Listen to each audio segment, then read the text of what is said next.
nel Parco regionale dei Colli Euganei in provincia di Padova.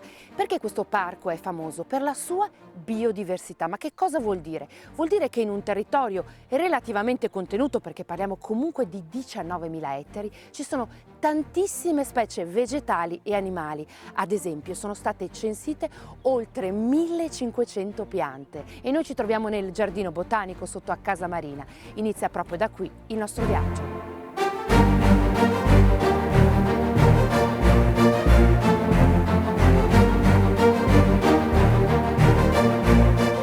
Nel giardino botanico vi faccio vedere una pianta, si chiama Clematis vitalba ed ha un po' l'effetto della nebbia, è un rampicante. Questa pianta si trova un po' ovunque all'interno dei colli, veniva chiamata anche l'erba dei pezzenti, perché in epoca medievale gli indigenti si graffiavano le mani con questa pianta creandosi delle piccole piaghe e così potevano chiedere l'elemosina ed essere più credibili.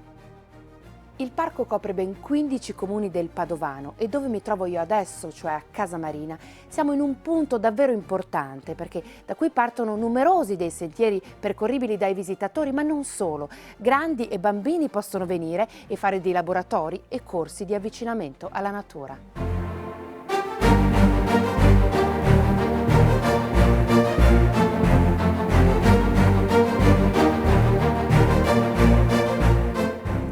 Siamo spostati sul Monte Fasolo, nella zona sud dei Colli Euganei e qui c'è un clima mediterraneo perfetto per le viti, infatti sono circondata dai vitigni, ma non solo, ci sono oltre 200 chilometri da percorrere a piedi o in bicicletta.